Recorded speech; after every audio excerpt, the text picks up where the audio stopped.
Welcome to another edition of Journey of Hope. Stories of real people and their journey through life, encountering different obstacles and illness and traumatic injuries.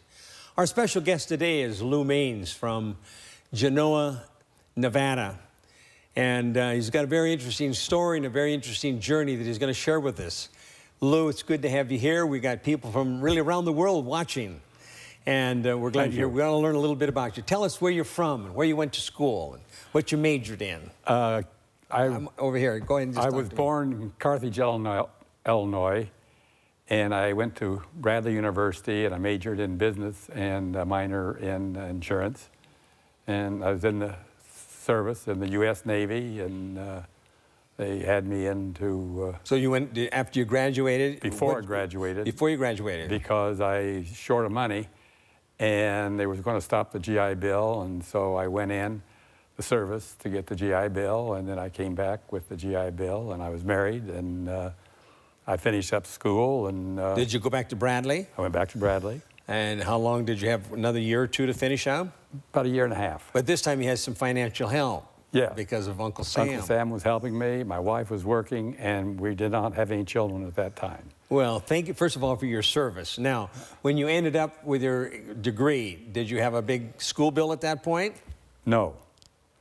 I was always very frugal, as I was born and raised in a farmland, and my mother was a farmer, and so we were taught not to spend, to save. And one of the courses I took in at Bradley said, you know, either man at work, money at work, or inherit it. Well, I knew I wasn't going to inherit it, so I knew I was going to have to work, and I thought best is to save some money too. So even when I was in college, I was trying to save money. Even while you're going to school? While I was going to school. I spent less than I made. So what happened when you graduated then? When I graduated, my wife was pregnant, and I got a new house and our first child at the same time. So in other words, you had saved enough money to buy a new house when you graduated. Of course, houses were smaller and they were not as expensive, but still, it's all relative.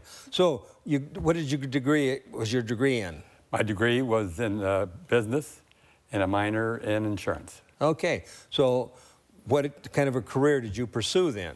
Well, I started off with insurance, and I liked it, but I had an opportunity to work for this person that owned a small soft drink business, and I went there, but I saw it wasn't going anyplace, and I left and went back full-time in the insurance business. And then they came back to me, the accountant says, "You still interested in buying the bottling company?" And I said, not at his prices. He says, "No, it'll be bankrupt. You can get it really at a good price." So went in, we made an offer, 30 cents on the dollar, and everyone accepted it, and I owned a bottling company. Now, you 29 years old. 29 years old, and you told me, how in the world did you come up with 30 cents on the dollar? What kind of a formula was that? That formula was determined by the bank because that's all the money I could borrow on the business and my house and everything, my wife, my kids, my everything, and that's all the money I could get, and so that's what the offer was, and thank God that everyone took it, and I was in business. So that was the bottling company. Was this in Illinois then? Peoria, Illinois. Okay. And then where did you go from there? Then I made it profitable and sold it, and I, again, didn't spend my money. I took $20,000 of it and bought a small farm outside of town, contracted deed from the older lady who had lost her husband, and let it pay off itself, and that helped me later on. And then I went to New York and interviewed for jobs. I took a job with Norton Simons. In New York, so you're talking about a little Illinois farm boy going to the big city in New York. That must have been quite a change. When I went from Peoria to New York City, it was the difference of night and day. And I tell you, it took some strong faith and belief to even go, let alone when I went up on the 37th floor, I was scared to death, and it was It was kind of a faith experience for you then, wasn't it? very much so. Yeah. So anyway, you were in New York, and finally you ended up moving to Nevada. Well, over the years. Over the years, but I first went to California with, I left Norton Simon, went with Beatrice Foods, and then I left them. We had problems, and so they were going to close that up, and so I went in business for myself into a printing company, and that's 1979. We started, and the first month I did a little over $3,000 business. For the whole month? For the whole month. That doesn't sound like a real flourishing business to begin with. Nope, I didn't know anything about it, but I had a lot of faith that I could do it. I've done other things, and I didn't know what would be different about that than anything else. And so I went into it, and today my son runs it, and last year we did $28 million. Well, Lou, I can see that the Lord and your family, your mom and dad, they've instilled some very good business principles in you. So you kind of turned it over. Your son's pretty much running it now. He's running it. And you were telling me that, you know, a few years ago, there was a kind of a delicate time. Business was slow, but you kind of made a bold decision to go ahead and make some changes in your printing business. There's some advancements in new printing techniques, some different things. But the banks weren't very friendly to us because of the Dodd-Frank bill that was passed, and the banks were very squeamish about helping people that needed help. Even though you had a good track record, even though everything else, they just, I guess the auditor, they're afraid of the auditors and what it is with the new bill. And so it was hard to get, so I had to get more involved, which I did, and I enjoyed, and we made the right decision, and we did it, and picked up a lot of new big customers and national customers, and it's... So you made some right moves at the right time, probably a gutsy move at that time, but looking back on it, it was an intelligent decision that you made. It was good and bad. The reason it turned out good was because the banks had this Dodd-Frank and wouldn't give people money if for you small needed it, businesses. For small businesses. So I was fortunate, and again, had saved my money. I turned that little farm that I bought, I sold that, and I developed some apartments, and I turned that $20,000 into $2 million. That's good investing. 28,000 into 2 million. That's wonderful. So everything's going fine. You got a family. How many children? 3 children. 3 children. How many grandkids? 4 grandchildren. 4 grandchildren. So everything's going fine. And then one day you find out there's something wrong with your health. Yes. What's wrong? I got prostate cancer. You get the words, you have cancer. That's right. Well, how did that hit you when you found that out? It was tough to take, but I had faith, and they... You're a religious person. You're a Christian. I'm a Christian. Okay. And I went and... How many years ago are we talking about? Almost 15, isn't it? 15 years ago, yeah. 15 and a half years ago, I had it removed. So you decided to go ahead with surgery. From the time I found out I had it, and the doctor said I had a Gleason of 6, which meant it was not outside the capsule, it was still early stage, and that I would be a perfect candidate for surgery and be out and everything would be fine. So, believing him, didn't check his work, didn't go to another place, didn't do anything else, and so I had him do it. Unbeknownst to me, it was not a 6, it was a 7. So the Gleason was a little bit higher. Which meant it was already outside the capsule. Had that possibility. And after the operation, it still showed that it was a 7. So not a 6. the pathology report, even after surgery, indicated that it was more aggressive. So were they suggesting you're going to have some follow-up, or they were hoping they got it all? They hoped they got it all, but they didn't, and they didn't know where to go or what to do. And so basically they said to wait and watch. I'm not a very good waiter and watching. So you knew that something was happening. You knew they didn't get it all. So it's hard to wait to find out all of a sudden it's going to be exploding through your system. Right. So I went to MD Anderson, and I got the head of the department, and he recommended, and this was almost 15 years ago, time I got there, and he said, there's some good studies about diet, and maybe you might want to look into that. Would you like it? And I says, is that all there is? Well, they could do radiation, but it would just tear your whole insides up, and they don't have any chemo that really works. And as I remember what he said is, if I were you, it's what I'd do. Okay, so you know that they didn't get it all. Now, unfortunately, they didn't get yours. Sometimes surgery is very successful, even though there may be some side effects from it. But yours, they didn't get it all. And this doctor in MD Anderson is suggesting that there's some dietary approaches to kind of put things in control and hold things. So what kind of changes did you make? Did you make radical changes, or?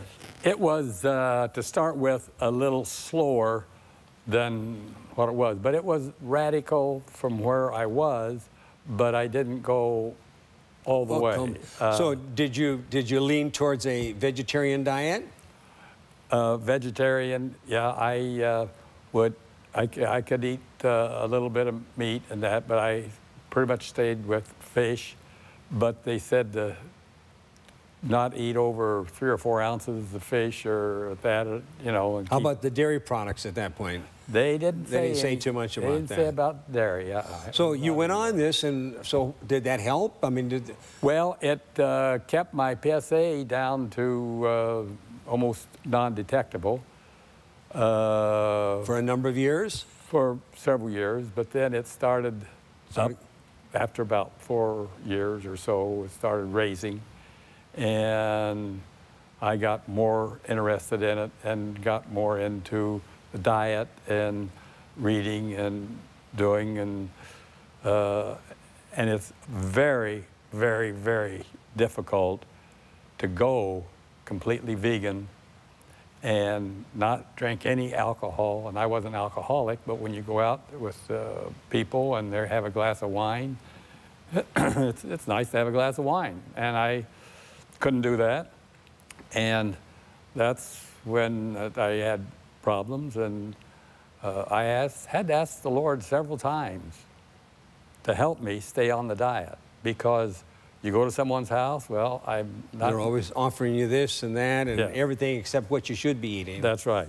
Well, so now, when did you come to Loma Linda? Then I went to Stanford because it was going up a little, and I got the head of the department, and she was a lady doctor, and she said, well, you know, before we do anything else, it should get higher. The PSA. PSA should be higher. And I said, well, you know, my PSA never ever showed much to begin with, so I don't know how truthful high is, because, as I said, the highest my PSA ever got was 2.7. Which is reasonably low, yeah. And to have a Gleason of 7, very low. But, so I said, you know, but she said, no, it's after surgery, then it comes back to it normal. See what it is. But anyway, so she said, wait. And then I found out about Loma Linda, and I thought just by chance I would come down to Loma Linda and see what it's all about. See what it's all about. And they said they thought, you know, if it hadn't spread too far, that they might be able to take care of it. Take care of it. It'd be with protons. With the proton beam. And I said, well, it's worth it to me to try it, and so I did. And at first, it went down for a little while, but then it started back up, and they said they didn't quite get it all. And so I went on, and it's gone, and there was a thing that I read that when your PSA, it doesn't make any difference how high or how low it is, when it starts doubling in 6 months, you got troubles.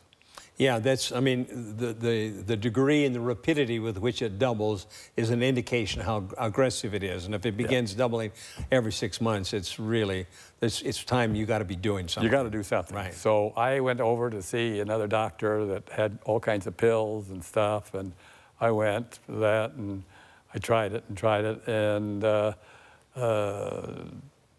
at first it seemed like it slowed it, but then it went on, and then I decided or read or heard that maybe gluten Now, are you a vegan at that point? I'm vegan. You're vegan at that point, Right. okay.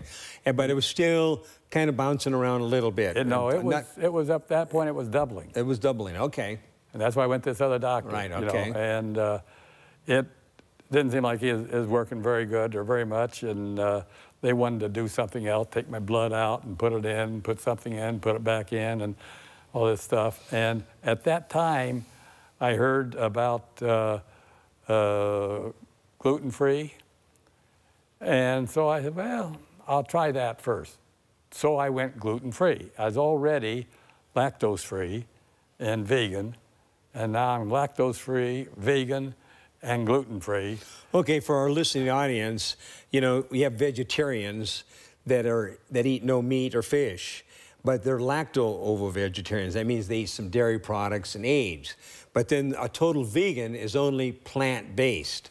And you're a total vegan, but now you think you've read something and somebody suggested that gluten-free could possibly help you. So did you go gluten-free? I went gluten-free. And what happened? And in 6 months, my PSA had dropped in half. My tumor marker, which I also had cancer of the appendix, and it also dropped. It took both of them down in half in 6 months. That's amazing. And the only difference is that you've been gluten-free, but now you're able to stretch and exercise, and you're getting around, and you're 82 years old.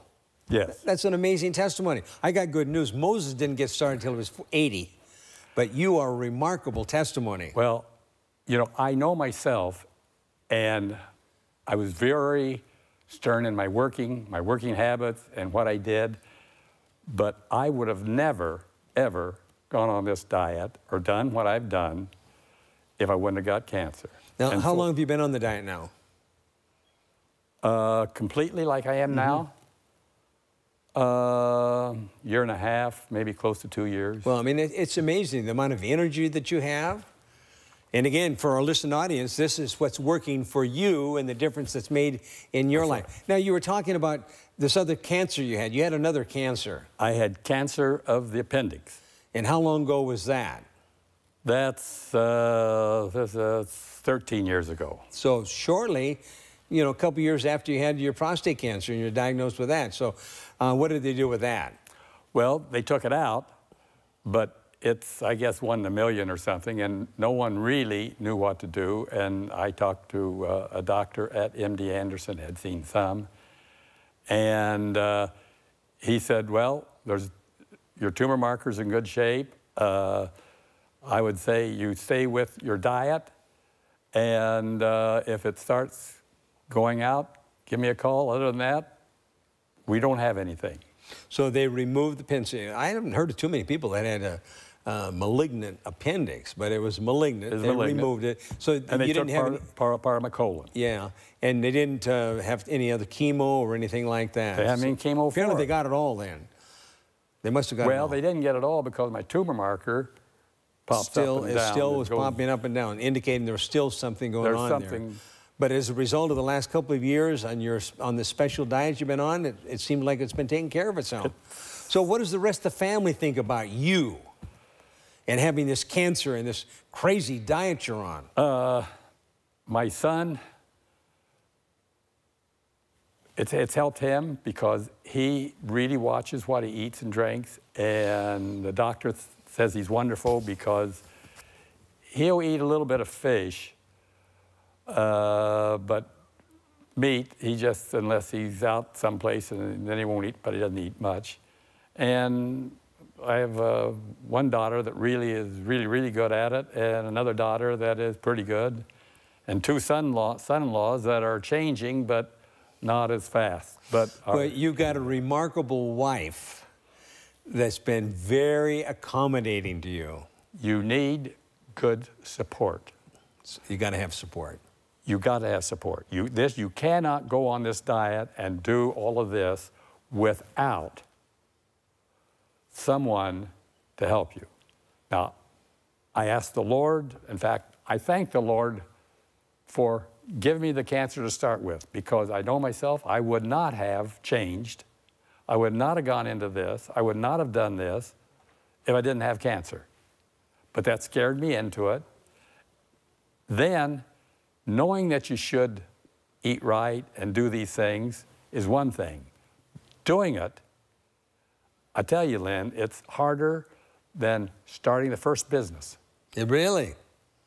Oh, you don't get to eat what you want to eat, and it's like quitting smoking, quitting alcohol, quitting dope, drugs. Any kind of a habit. All at once. Because the combination. Combination, because I cut it all out. It's sugar a lot because of cancer. They're pretty sure of that. Sure. And alcohol has a lot. So I can't even have, they said, well, you could have maybe one drink once in a while. How do you have one drink once in a while? That's the problem. Most people can't have, it's like eating one potato chip. Yeah. Or one Dorito. There's no such thing. You can't do it. Right. So you've decided, hey, for you, it's got to be all the way. I'm going all the way. And I did all the way, and I asked the Lord for the help. And, you know, I take a 2-mile walk every night. Do you? And in my 2-mile walk, now I have a little dog that walks with me, and I talk to the Lord a little bit and thank Him for what He's done for me. And He gives me the strength. I mean, I can get down, I can do push-ups. I can do chin-ups. I can do deep knee bends. At the age of 82. 82. Knee bends, chin-ups, push-ups. Right. When I was, I think in my 30s, I hurt my knee skiing. And I used to continuously get an injection in my knee because of the pain. The pain. I have no more pain in my knee. None. Oh, Lou, you are a remarkable model of what somebody that's disciplined and makes the determination. And of course, you know, living longer is only good if you experience quality of life. You know, people tell me, well, I can't do that because I need to eat the meat, I get to get the protein. And I said, I get plenty. In fact, my wife's nephew was out, and he was one says, oh, I got to have my meat because I exercise a lot, I go on protein. I said, okay, we'll take a hike. He couldn't keep up with me. Well, no, you're eating right, and apparently you've got the strength and the endurance, and nobody would know you're 82 when they take off and go for a walk with you. I mean, you got to bounce to your step there, and you're alive and you're vibrant. Living longer is only good if we have quality of life. And people tell me they don't do the diet because they don't want, you know, don't want that kind of lifestyle. Right. Well, I don't want to take 100 pills, everything else, to stay alive. Diet is much easier, exercise is much easier, and ask the Lord for help so you can stay on it and do what's right, and He will help. Well, Lou, you're a remarkable model and a testimony for your family and for those that you come into contact with of what God has done with your life. in every way, personally and physically and emotionally and spiritually, and the way He's blessed your business. God's still got some plans for you. He's always been there for me. And He always will be there for you. Yeah. And, you know, for our listening audience, you know, Lou, you're a wonderful example of somebody that when they're confronted with something, you don't stop. It's not a dead end for you. You're going to go over it, you're going to go through it, but you know the Lord's going to take you all the way through. That's right. And He's been blessing you all the way along. Yep. You know, for our listening audience, we've got people out there that are looking. Look into the camera and talk to the audience and tell them if they've been diagnosed, what they should do. If you're diagnosed with cancer, first thing, you should get a second opinion. And that second opinion, and then you go from there and really think about it, ask the Lord for help, making your decisions, and you can't just rely on someone doing it for you. You've got to take control of your own life and work through God, and you can make it. Well, that's wonderful counsel for each one of us, that we need to take responsibility for our own health, and we need to have a second opinion, and then, you know, talk to others that encounter the same kind of a problem or obstacle that you've encountered. And God's going to open and close doors for you. And Lou has made it very clear that he's trusted in the Lord all the way. God's waiting for you to put your trust in Him.